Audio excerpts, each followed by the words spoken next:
Buen día, hermanos. Damos gracias a Dios abundantemente por su cuidado y bendiciones, porque Dios tiene misericordia de nosotros. El estudio nuestro en esta ocasión está basado en la Torre de Babel, en la confusión de lenguas que hubo en la Torre de Babel. Y leo en Génesis capítulo 10, versículo 1, que dice: estas son las generaciones de los hijos de Noé, Sem, Can y Jafet, a quienes le nacieron hijos después del diluvio. Y el versículo 6 dice, Génesis 10:6, los hijos de Can, Cus, Mizraim, Fud y Canaán. Así que estos son los hijos de Can. Son Cus, Mizraim, Fud y Canaán. Bien, hoy, ¿quién es Canaán en tiempos ya más ulteriores del diluvio? En el tiempos que vinieron después. Canaán era pues allí toda la tierra a donde llegó Abraham. Eso era Canaán. Y Fud es lo que en la historia se ha conocido como Libia, el país que hoy es Libia, que está envuelto en un caos. Y Mizraim es Egipto, aquel imperio que ha habido y donde los israelitas estuvieron en esclavitud. Y Cus ha sido en la historia lo que es Etiopía. Cus quiere decir negro, lo que hoy llamamos afros o África. Así que entonces dice Génesis 10:8, y Cus engendró a Nimrod, quien llegó a ser el primer poderoso en la tierra. Así que entonces la genealogía que tenemos es Noé, Cam, Cus, Nimrod. Y que entonces tenemos allí en Cus, en Nimrod, hijo de Cus, hijo de Can, hijo de Noé, tenemos un bisnieto de Noé en Nimrod. ¿Qué dice la Biblia de Nimrod? Bueno, dice que llegó a ser el primer poderoso en la tierra. Y dice más. Dice en Génesis 10:9, fue vigoroso cazador delante de Jehová. Por lo cual se dice, así como Nimrod, vigoroso cazador delante de Jehová. ¿Qué sabemos de esta expresión del primer poderoso en la tierra? Bien, lo que sabemos es que toda persona que tiene poder en la tierra es un déspota y es un tirano. Todo poder, cuando es en la tierra, está por encima de alguien, está dominando, está controlando. En el plan de Dios no estaba que hubiera hombres que controlaban, hombres que dominen, hombres que tengan dominio. Así que todo poder, cuando es de Dios, es diferente, porque Dios tiene poder en sí mismo, pero los hombres no tienen poder en sí mismos.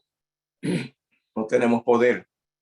Así que cuando un hombre es poderoso, es siempre porque está sobre alguien. Dios no es poderoso porque esté sobre alguien. Dios es poderoso porque Él puede, porque Él de sí mismo puede. Lo que tiene poder. Ningún ser humano tiene poder.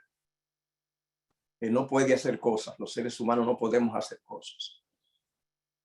Así que cuando se dice que alguien es poderoso en la tierra, es solamente desde el punto de vista de que tiene personas subyugadas, sometidas. Así que es un déspota, un tirano, porque Dios no ha establecido que ningún ser humano tenga control y dominio sobre otro. Entonces fue el primer tirano, el primero que sojuzgó personas. Al hombre se lo creó para que él dominara, sojuzgara la creación, que no es humana, no a los seres humanos. Dios a los seres humanos les repartió dones para que cada uno pueda hacer cosas diferentes. No siendo ninguno el jefe de otro, sino solamente para que se complementaran. Eso es lo que Dios dejó. Pero la Biblia dice que Nimrod fue el primer poderoso en la tierra. Así que ya vemos que él fue el primero de todo. O sea, antes de él no hubo gente con poder. Fue el primer déspota, el primer tirano. Entonces dice en Génesis 19 que él fue vigoroso cazador delante de Jehová. Esa frase, vigoroso cazador delante de Jehová, implica en la mentalidad bíblica depredador. Cazador es depredador. O sea, una persona que él llegó a dominar. El primero en la tierra, dice la Biblia, que llegó a tener dominio sobre los demás. Eso se logra solo a través de la fuerza, a través solo de la violencia. Tiene que sembrar el terror. Solamente sembrando el terror es como se puede, y matando, es que se puede dominar a las personas. Nada más. Y él fue el primer poderoso. Así que entonces fue vigoroso cazador Nimrod. Esto implica cuando el hombre fue creado para que cuidara, para que atendiera, administrara a los animales. Los animales carnívoros comen por necesidad, matan por necesidad. Los cazadores matan por placer. Así que entonces, mientras Dios deja al hombre para que proteja, el cazador es un depredador, es la amenaza de la fauna. Siembra la ruina entre los animales. Él fue el primero y fue vigoroso. Y cuando dice delante de Jehová, la implicación bíblica es que es alguien que se levantó y le plantó cara a Dios. Y avisó a Dios que en la tierra ya Dios tenía que pensar algo más largo para pensar cómo manejar la tierra. Que ya había alguien que le decía, oye, estamos aquí, estoy aquí. Apúntalo, que ya hay alguien acá en la tierra. Las cosas ya no están como antes. Eso es lo que significa que era delante de Jehová. O sea, le plantaba cara, le hacía frente. Es lo que dice el original. Sabemos que en la Biblia los nombres significan un ideal, representan un ideal para los hijos. Apuntan a su carácter. Y Nimrod es rebelde en los idiomas antiguos, en acadio, en ugarítico, en hebreo. Esos son detalles muy importantes. Entonces dice Génesis 8 al 10, Génesis 10, 8 al 10 dice, Cus engendró a Nimrod, llegó a ser el primer poderoso en la tierra, vigoroso cazador delante de Jehová. Implica que no era un cazador cualquiera, sino que fue un cazador legendario, alguien que sembró el terror en los animales y en los hombres como cazador y como dominador, como el que se lleva todos los trofeos. Eso tiene un coto de animales muertos, vigoroso cazador. ¿Ve? Y dice el versículo 10, Génesis 10:8, y el comienzo de su reino fue Babel. Así que entonces él fue el primer poderoso, fue el primer rey. Para ser rey en la tierra, tiene que ser sembrando el terror, dominando. Sin ello no se puede dominar a los hombres. Hay que conquistarlos, hay que establecer la esclavitud, Para poder tener poder político hay que tener poder económico. Y para poder tener poder económico se necesita hacer dos cosas. Número uno, hay que trabajar de tal manera que las riquezas se queden en pocas manos, porque si todos son iguales, no se nota la diferencia de él. Así que tiene que conseguir que haya disparidad. Tiene que conseguir cómo acumula riqueza y que dé como resultado que empobrezca a otro. Así que tiene que tener, manipular la riqueza, de suerte que desposea, que robe. No se puede tener ese poder político y económico sin el terror, sin matar, sin dominio, sin control, sin despojar. No se puede, no es posible. Y sin la explotación. Necesita tener esclavos para poder hacer esa cosa. Si no, no puede, no es posible. Así que él llegó a ser el primer poderoso, llegó a ser el primer rey, y su reino, el comienzo, fue Babel. Fue Babel. Allí fue que él comenzó, dice, su reino en Babel. Allí él le plantó cara a Dios. Dios, como dije, no ha pensado poner a alguien dominando a los seres humanos. Pero ¿cómo se llama? Nimrod lo logró, lo hizo y fue rey. Llegó a ser el primer, su reino comenzó en Babel. Pues allí fue a donde Nimrod le envió un mensaje a Dios, y él fue un vigoroso cazador delante de Jehová.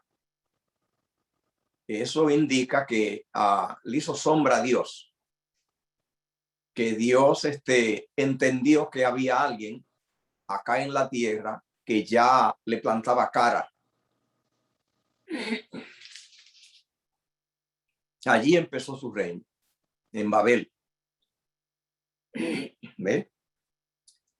Génesis 11:1 dice así: tenía entonces toda la tierra una sola lengua y unas mismas palabras. Así estaba la tierra en ese tiempo. ¿Qué significa esto de una sola lengua y unas mismas palabras? Voy a tratar de explicar qué quería decir hoy. No es tan fácil hoy.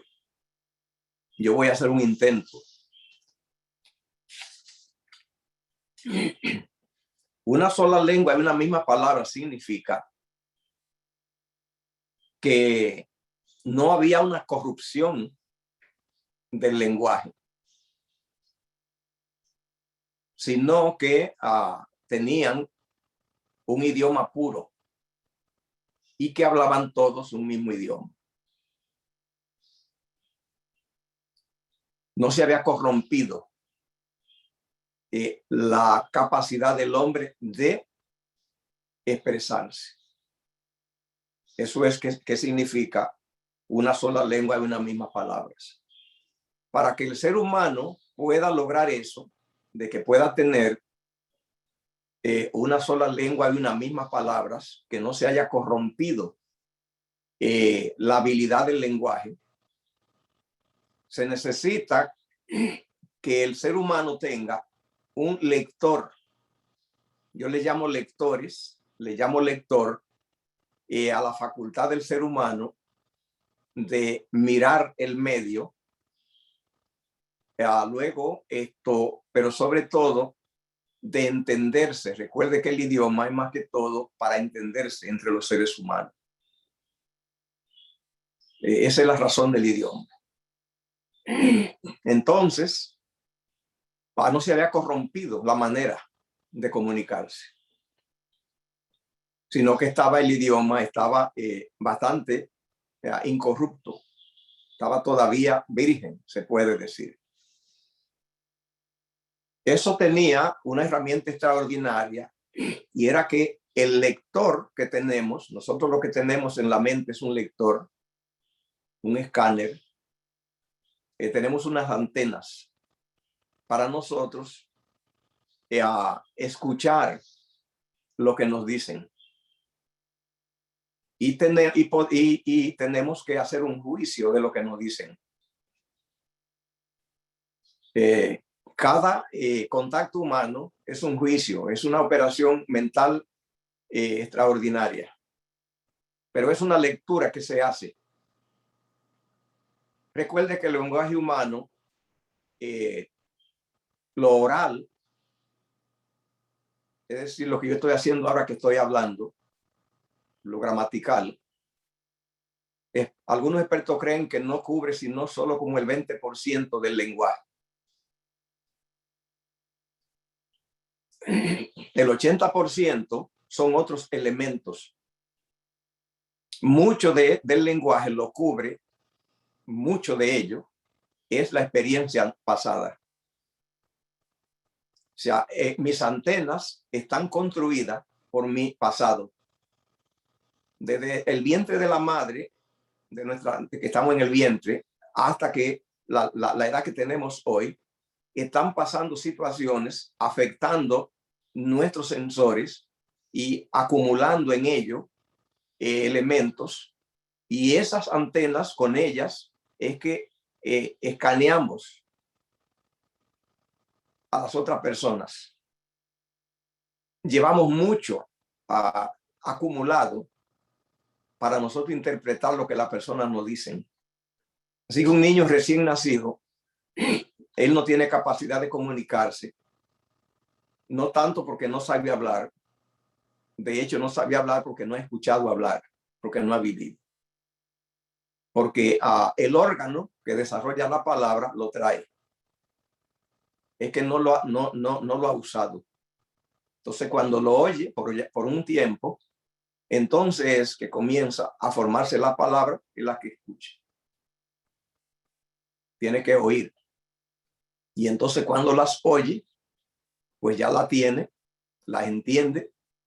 Pero una persona de 20 años, pues tiene ya un cúmulo de entendimiento y experiencia, claro, más que un niño de 1 año, de 2. 50 años tiene más, y así la experiencia va acumulando. Aquella gente tenía la virtud en su idioma de que ya eran viejos, adultos, grandes, como dicen nuestros hermanos mexicanos, eran viejos. Y su escáner trabajaba de tal manera que sabían lo que decía la otra persona, leían lo que decía la otra persona, como vimos que no es solo la gramática. Pero tenían una salud mental de tal manera que los años no le dañaban, no le afectaban en la facultad. Para ellos no se le degradaba que ellos tuvieran que tener palabras nuevas. Se conservaba la palabra por mucho tiempo. Eso es lo que quiere decir que tenían una sola lengua en las mismas palabras. Es una virtud muy grande. Eso indica que ellos podían, cuando la persona hablaba entre ellos, las antenas podían conseguir lo que el otro decía. Hacían un rastreo bueno y conseguían las intenciones del otro. Así que podían entonces comunicarse, porque así es la comunicación. Génesis 11:4 dice allí: vayamos, edifiquémonos una torre, una ciudad y una torre, cuya cúspide llegue al cielo. Hagámonos un nombre por si fuéramos esparcidos sobre la faz de toda la tierra.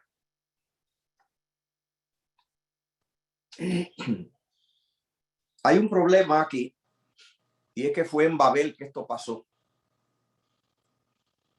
Y ocurre que en Babel empezó el dominio, el reino de Nimrod. Y Nimrod tenía un problema, y es que Nimrod era un depredador, destructor de la naturaleza. No era un cazador cualquiera, pero era un cazador legendario, hasta el punto que su casar, tuvo un conflicto con Dios. Eso es lo que dice el texto. Cuando dice vigoroso casado delante de Jehová, indica que su ferocidad chocó con el método divino y con el plan de Dios. Eso fue lo primero que le pasó a Nimrod. Nimrod tuvo otro problema, ya vimos, y es que él fue un déspota, fue el poderoso. Se plantó un plan en la tierra a donde dominó personas. Fue un tirano. Tuvo poder sobre ellos, indica que los controló, los dominó, los sometió. Y el poder, como dije, necesita también dinero, así que necesita esclavitud, dominio, ferocidad y necesita despojo. Con todo este bagaje, ahora Nimrod tiene un proyecto celestial.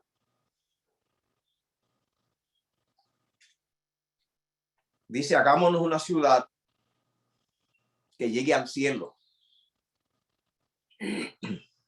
¿Qué se trae Nimrod con este plan del cielo? No era nuevo. Ya Lucifer había hablado de eso. Ya Lucifer había dicho en Isaías 14, 13 y 14, subiré al cielo. Junto a las estrellas de Dios ensalzaré mi solio. Seré semejante al Altísimo. Que de hecho el proyecto no es malo. Porque él, lo que Lucifer decía, era lo mismo que Dios había programado. Lucifer lo que está poniendo allí es lo mismo que Dios tenía para él.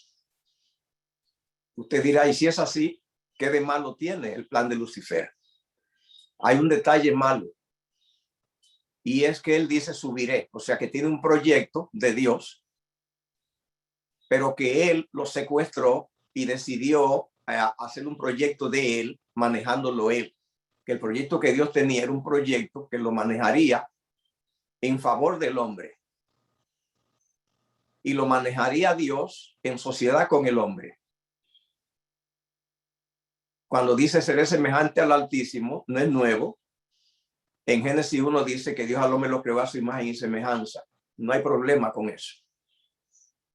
El problema aquí, lo que le tira una pieza mala, es secuestrar el proyecto y entonces arrebatarse de la mano a Dios para sacar a Dios del plan y seguir el proyecto de Dios, pero sacando a Dios del plan.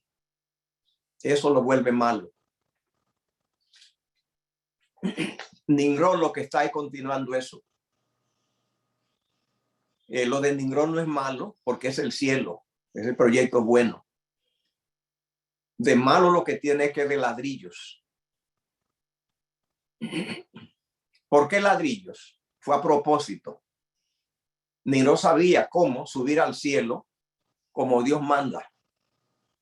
Pero tanto Lucifer como Nimrod, que conocen cómo alcanzar el proyecto con Dios, pero ellos se dedican a ver si consiguen manejar el proyecto como proyecto propio. ¿Qué hay detrás de eso? Detrás de eso lo que hay es que es un plan de hacer un tipo de asalto a Dios. Pasa entre los hombres todos los días, en muchas maneras. Entre los narcotraficantes pasa con mucha frecuencia, y es que hay bandas organizadas de traficantes, pero alguno de ellos se retira, o 3 o 4 se retiran y planifican hacer un asalto al resto, a los otros, y así matarlos y quedarse con todo el botín. Pasa, pero todos los días, con frecuencia. Esa es la matanza que oímos en la noticia. Entonces, ese es el plan que Lucifer ideó. Dios le dijo, mira, tengo un plan contigo, y es que tú vas a estar junto a las estrellas de Dios. y él le gustó, pero se retiró, dice, y pensó mal en su corazón. Y aquí entonces está planificando cómo da un golpe y Dios queda fuera. Y Nimrod está dándole forma a ese proyecto de subir al cielo, pero con ladrillos. La idea es que Dios quede fuera.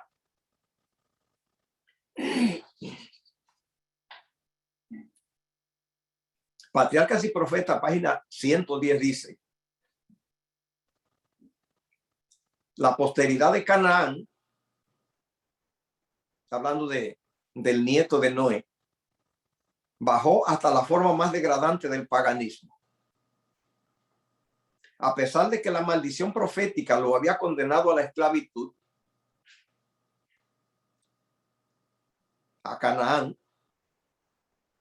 Recuerde que cuando Noé supo que Can, su hijo, lo vio desnudo, muchos creen que él lo maldijo cuando dijo maldito sea Canaán. No se dan cuenta que Can no era Canaán y que Noé, la maldición no fue contra Can, sino contra Canaán. Y quien vio desnudo a Noé no fue Canaán, que era nieto.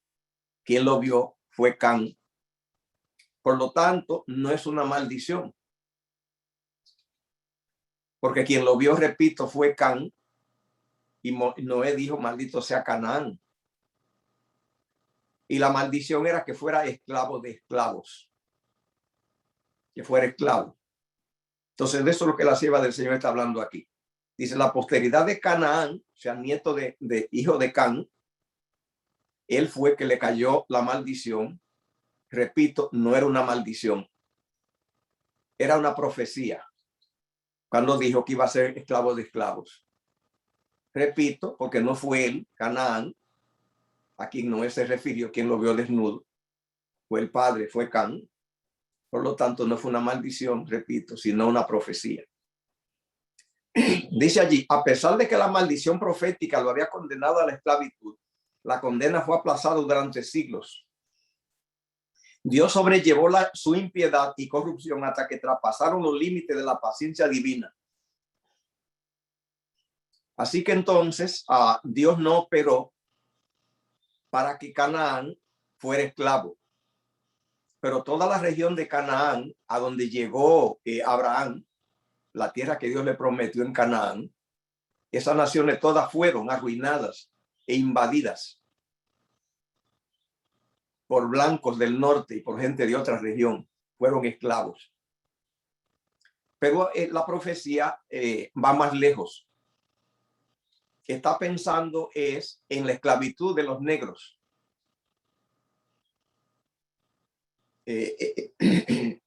Dice aquí, dice, fue aplazada por siglos. Dios sobrellevó su impiedad y corrupción hasta que le traspasaron los límites de la paciencia divina. Entonces fueron desposeídos y llegaron a ser esclavos de los descendientes de Sem y de Jafet. Así que la esclavitud que hemos visto de los africanos, que llegaron a ser imperios grandes, pero después han vivido sumidos por siglos en la barbarie y en la ruina y en el abandono y en la miseria y en la explotación. Y lo que pasó aquí a eso se refería Noé con lo que a la gente ha llamado que era una maldición.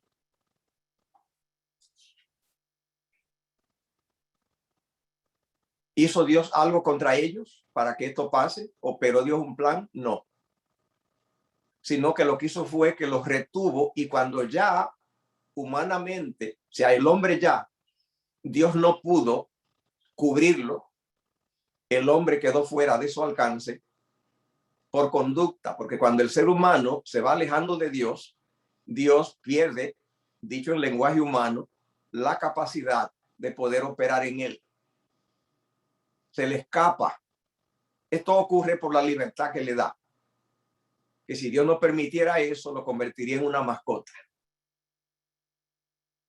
Cuando tenemos una mascota, le evitamos todos los sufrimientos a la mascota, violando su libertad si ella quiere escapar. Dios no hace eso con el hombre por la libertad. Entonces vienen consecuencias. Patraque y Profeta, página 111, dice acerca de la ciudad que Nimrod se propuso. Decidieron construir allí una ciudad y en ella una torre de tan estupenda altura que fuera la maravilla del mundo. Estas empresas fueron ideadas para impedir que la gente se esparciera en colonias. Dios había mandado a los hombres que se diseminaran por toda la tierra, que la poblaran y que se enseñoreasen de ella. Pero estos constructores de la Torre de Babel decidieron mantener su comunidad unida en un solo cuerpo y fundar una monarquía que a su tiempo abarcara toda la tierra. ¿Qué planes tenían? ¿Algún plan bueno para la humanidad? No. El plan que tenían era de dominio, de supremacía, de potencia, de estar sobre la gente. ¿Por qué Dios quería que se regaran por toda parte en colonias pequeñas? Justo evitando a un jefe muy poderoso. ¿Por qué Nimrod y su gente quería, repito, que no se regaran por el mundo? Y una ciudad, porque en la ciudad allí se enlata a las personas, se las echa en latas y se las controla. Y el que manda tiene mucho dominio, porque el dominio humano depende de cuánta gente está por debajo. Ese era el plan. Y Dios decía, no, riéguense por el mundo, de suerte que sean colonias pequeñas, para que no haya alguien con tanto poder, que tenga poder sobre tanta gente. Pero ellos dijeron no, toda la tierra haremos un proyecto que tenga a un gobernante universal. ¿Le parece eso una idea rara o han oído hablar del proyecto de la globalización y del nuevo orden mundial? Entonces vemos que el proyecto que está ahora, ya todas las piezas encajando y que pronto lo tendremos, vemos que no es nuevo. Debemos entonces mirar lo que pasó allí cuando se tiró el proyecto la primera vez. Lo tiró Nimrod en Babel. Ya vemos por qué Juan le llama Babilonia al proyecto del fin. Juan sabía qué estaba pasando. Y viendo cómo es que ellos, cuáles son, cómo operan. El costo para ellos establecer un proyecto donde todo el mundo quede, a ellos no le importa el costo de vida y de sufrimiento. Si tienen sed de dominio y el costo no está en su agenda. ¿Cuántos muertos? No es cosa para ellos gastarle tiempo.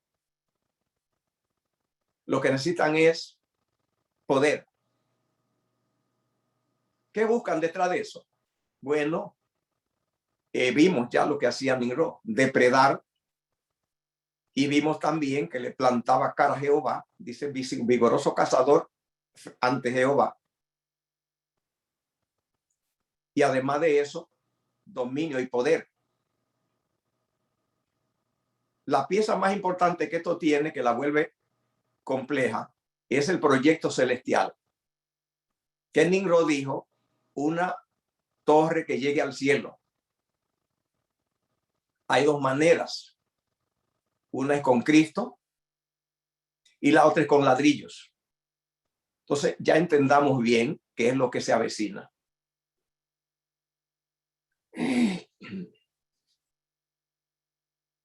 Entonces dice así. Así su ciudad se convertiría en la metrópoli de un imperio universal.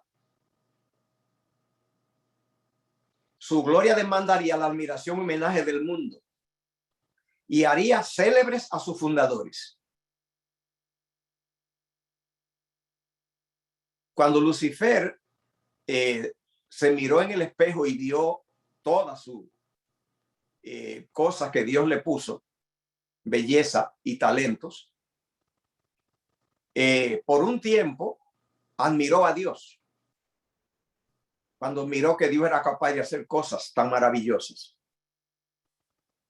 Pero paulatinamente en su corazón comenzó a entrar la idea de que él era una pieza que había que tener en cuenta.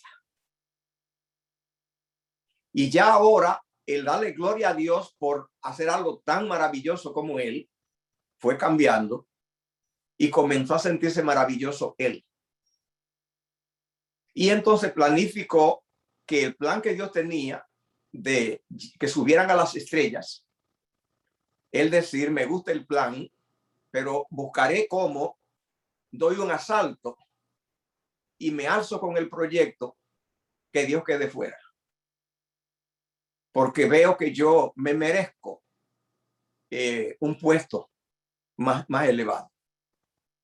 No quiero confundirme con otros. Dios tiene un plan que sea de participación. No me gusta. Me gusta resaltar. No me gusta confundirme entre muchos. Que me vean a mí solo es mejor. Y Nimrod está haciendo lo mismo.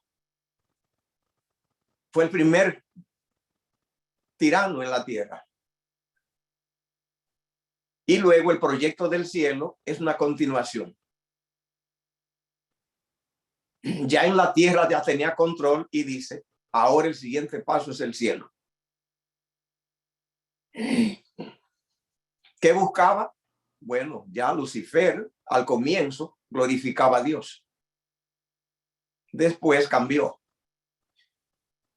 Este proyecto que tiró Nimrod aquí buscaba el homenaje universal, no de Dios, sino de él y de los constructores. Dice, haría célebre a sus fundadores. La magnífica torre que debía alcanzar hasta los cielos estaba destinada a ser algo así como un monumento al poder y sabiduría de los constructores, para perpetuar su fama hasta las últimas generaciones. Entonces conocemos el proyecto. Había alguien antes de Nimrod que también pensó algo así. Fue Caín. La razón por la cual Caín se presentó delante de Dios igual que Abel, al mismo Dios, pero hubo algo que a Caín no le gustó. A Caín no le gustó que en el proyecto de Abel Dios recibía la gloria. Y él dijo, yo buscaré ese fuego que baja del cielo, que es el que autentica la calidad de la ofrenda, pero la ofrenda la haré yo. En otra palabra, es una manera de hacer un proyecto humano y conseguir la herramienta divina. Esa mezcla. La torre de Babel de Nimrod, que es de ladrillo, es el proyecto humano. Y el cielo, el proyecto divino. Esa es la combinación. Patriarcas y Profetas, página 111, dice, escuche esto. Algunos, allí en el grupo del proyecto, creían en el Ser Supremo. ¿Ve? Que había destruido el mundo antediluviano. Creían que el Ser Supremo es un Ser Supremo que había destruido el mundo antediluviano. Y su corazón es como el de Caín. Así que aparece Caín acá. Se rebelaban contra él. Toda la empresa tenía por objeto exaltar aún más el orgullo de quienes la proyectaron, apartar de Dios a la mente de las generaciones futuras y llevarlas a la idolatría. Es robarle el pueblo a Dios, porque esta gente está alabando y no le gusta que alaben a Dios, y hay que tirar un proyecto para conseguir la alabanza de ellos. Y para eso necesitamos un proyecto humano con la gloria de Dios. Porque si no tiene la gloria de Dios, no es creíble.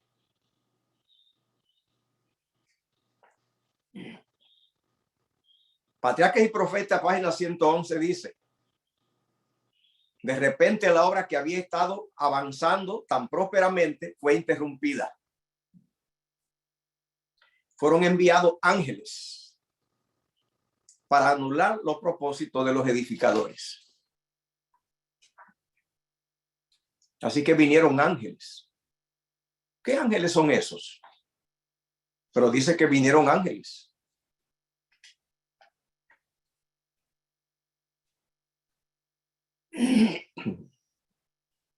La pregunta es,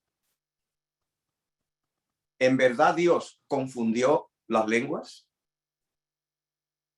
1 Corintios 14:33 dice: Dios no es un Dios de confusión, sino de paz. 1 Corintios 14:33. ¿Qué es lo que Dios hizo allí? ¿Qué es lo que estos ángeles hicieron? Conflicto de los siglos, página 32. ¿Cómo opera Dios? ¿Qué es lo que estos ángeles hicieron? La longanimidad de Dios hacia Jerusalén, está hablando de la destrucción de Jerusalén, no hizo sino confirmar a los judíos su terca impenitencia. Por el odio y la crueldad que manifestaron hacia los discípulos de Jesús, rechazaron el último ofrecimiento de misericordia. Dios entonces les retiró su protección y dio rienda suelta a Satanás y a sus ángeles. Y la nación cayó bajo el dominio del caudillo que ella misma se había erigido. Sus hijos menospreciaron la gracia de Cristo, que los habría capacitado para subyugar sus malos impulsos, y esto lo vencieron. Satanás despertó las más fieras y degradadas pasiones de sus almas. Los hombres ya no razonaban, recuerde, ya no razonaban. Recuerde bien lo que dije de cómo eran los hombres antes de Nimrod y antes de la Torre de Babel, que tenían un escáner, tenían una antena que podían comunicarse, porque cuando escuchaban a su interlocutor en conversación, podían penetrar a saber lo que la persona pensaba y decía, podían captar el mensaje y por eso se podían comunicar.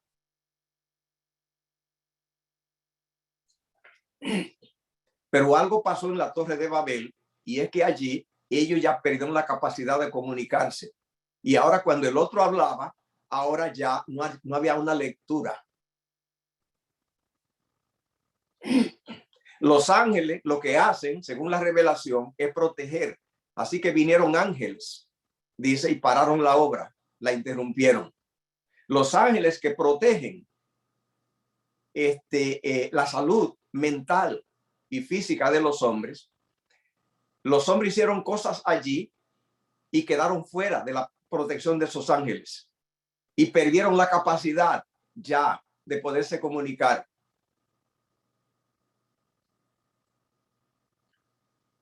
Quedaron bajo el poder, dice, de sus propias pasiones, y las pasiones son el egoísmo. Dice allí, los hombres ya no razonaban, completamente dominados por sus impulsos y su ira ciega. En su crueldad se volvieron satánicos, tanto en la familia como en la nación, en las clases más bajas como en las clases superiores del pueblo. No reinaban más que la sospecha, envidia, odio, altercado, rebelión y asesinato.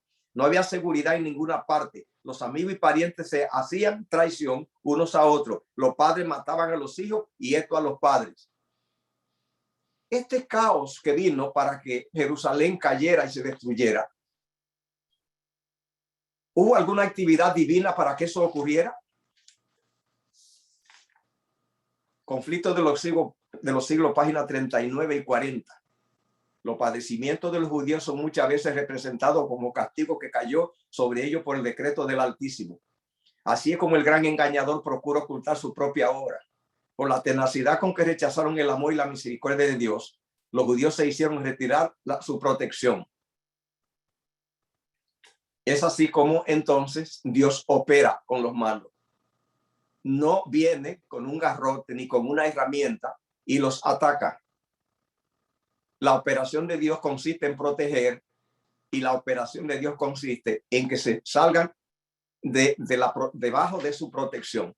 Ahí hay una operación de Dios. Quedaron fuera de la protección. ¿Qué hacen cuando están allí? Quedan bajo el control de sus pasiones. Eso es lo que dice que pasó en la Torre de Babel. Pasó algo y quedaron bajo sus pasiones, quedaron sin capacidad porque el egoísmo impide la comunicación y no pudieron comunicarse y se llenó de violencia. Escuche bien lo que dice. Los desobedientes e ingratos deberían hallar un poderoso motivo de agradecimiento a Dios en el hecho de que su misericordia y clemencia haya coartado el poder maléfico del diablo. Pero cuando el hombre traspasa los límites de la paciencia divina, ya no cuenta con aquella protección que le libera del mal. Conflicto de los Siglos, página 40. Dios nunca asume para con el pecador la actitud del verdugo que ejecuta la sentencia contra la transgresión, sino que abandona su propia suerte a los que la rechazan su misericordia. Abandona a su propia suerte. Eso es libertad. Entonces vinieron ángeles, no los destructores, vinieron los ángeles que retienen los cuatro vientos. Ellos operaron. Y por esta actitud de tirar un proyecto allí, de tirar una ciudad para aglomerar a la gente, solamente para tener mucha gente sometida, para tener mucho a quien explotar, para tener mucho poder. Ese es el proyecto. Y luego entonces buscar la herramienta divina para unir un proyecto con herramienta divina y obra humana, a donde haya gloria humana y se encare a Dios, se riña con Dios.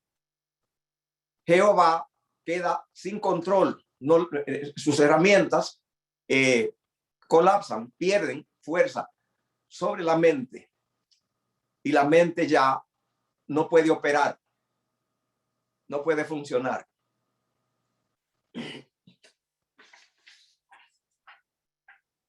El tirar ese proyecto para controlar, para dominar, es egoísmo. Se planifica convertir en ladrillos y en herramienta de beneficio propio a la humanidad entera. Todos les gustó el proyecto. Ya Dios, a sus herramientas no operaron. El proyecto de Dios es altruismo, es involucrando. El egoísmo, mientras Dios ve con el altruismo en todas las piezas para un proyecto de pasarla bien, de paz, amor, todos para todos.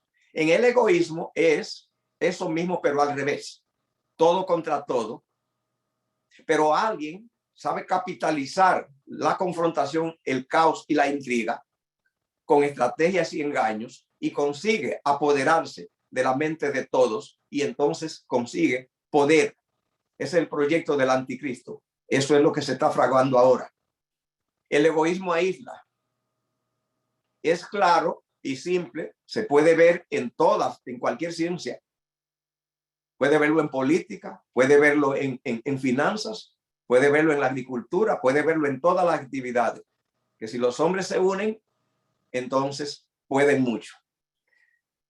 Pero si cada uno comienza y se retrae, es como si las células del cuerpo, que están todas interactuando, interconectadas, y le da dos beneficios. Número uno, el primer beneficio, que hay un cuerpo humano activo operando.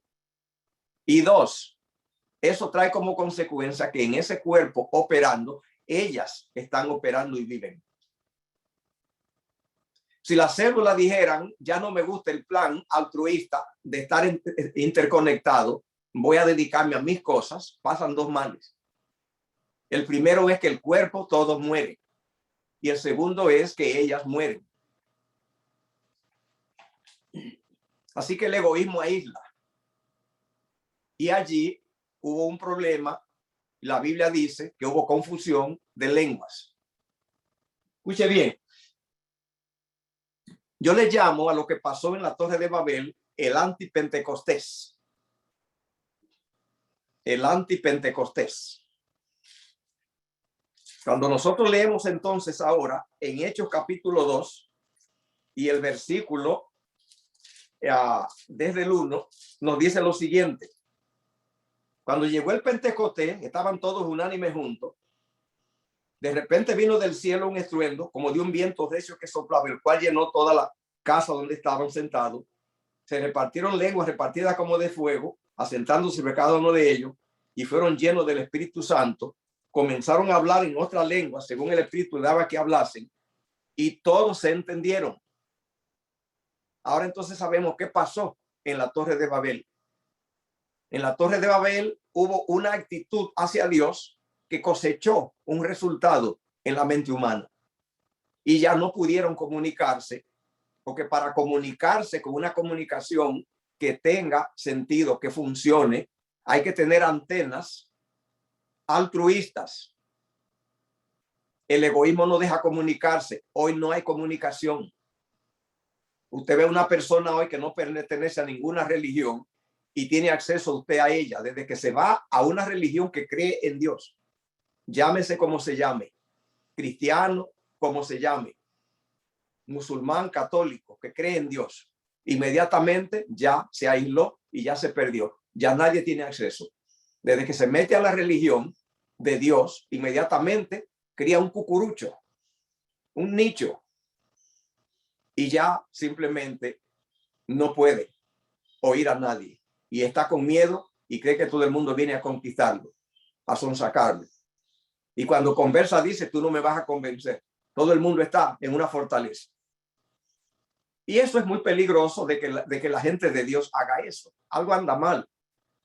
Ahora mismo que estamos usted y yo aquí, hay 53,000 posiciones con respecto a la Biblia solo. No estoy hablando de religiones en el mundo, sino de la Biblia. Eso es Babilonia. ¿Cómo es posible que la persona, si coge Biblia, antes se podía hablar y hoy ya tocó la puerta? Nadie le abre, y si le abren, le dicen, mire, no hay mucho que hacer acá, no lo queremos. ¿Qué usted descubre? Que ya es religioso, que ya tiene una Biblia. ¿Cómo es posible eso? Que porque ya tiene Biblia y tiene una iglesia, ya no puede conversar. Eso da mala espina. Así debe Satanás tener un dominio entonces sobre el proyecto de Dios, porque estoy hablando de los religiosos. Luego usted ve una conversación en este tiempo. O sea, ¿cómo se puede predicar hoy la verdad? No se puede. Porque desde que alguien oye cualquier creencia, de una vez se atrinchera y de una vez ya no se puede compartir. Es una división que solamente se le puede ocurrir al diablo. Porque el plan divino es la unidad. Es que hablen todo una misma cosa. Y hay 53,000 cosas hablando.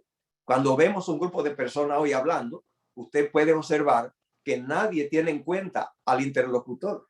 Que el que está hablando tratando solamente de hacer una liberación, un delivery de un mensaje, a donde lo único que le importa es el delivery y no el interlocutor.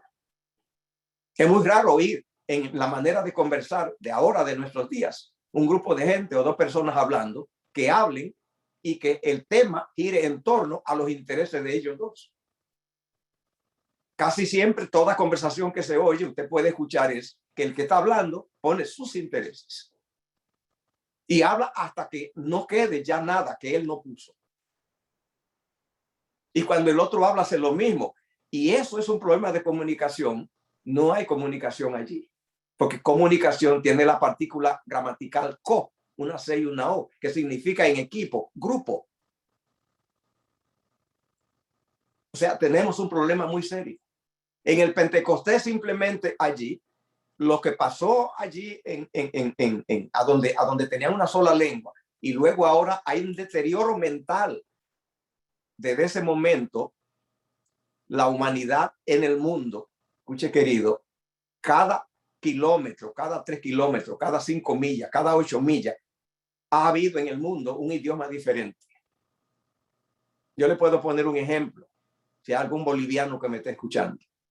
En el país de Bolivia hay más de 40 idiomas activos. Más de 40 idiomas. Tienen 36 naciones. En México actualmente hay más de 63 idiomas. En la India ahora mismo hay alrededor de 900 idiomas. Eso es un deterioro.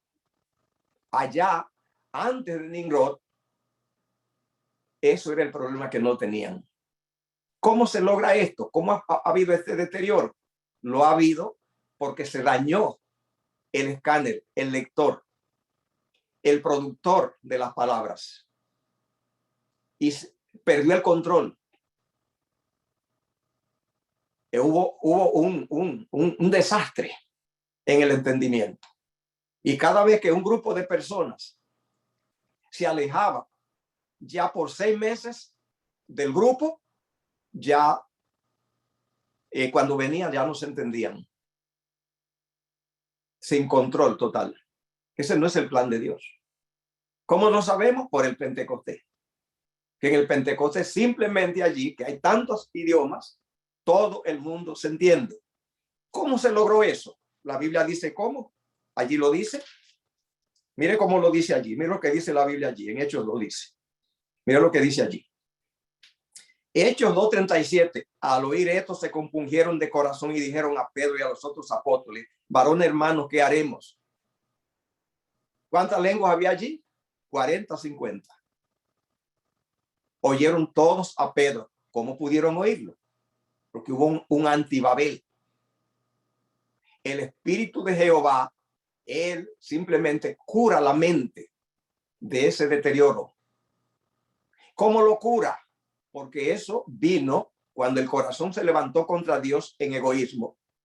Ya se le salió de las manos a Dios y entonces se confundieron las lenguas. O sea, un deterioro de la mente es lo que hubo allí.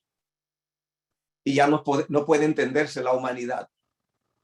Cada 10 millas, 3 y 4 idiomas en los últimos 5,000 años. Dice allí: así que los que recibieron, Hechos 2:41, la palabra, fueron bautizados. Se añadieron aquel día como 3,000 personas.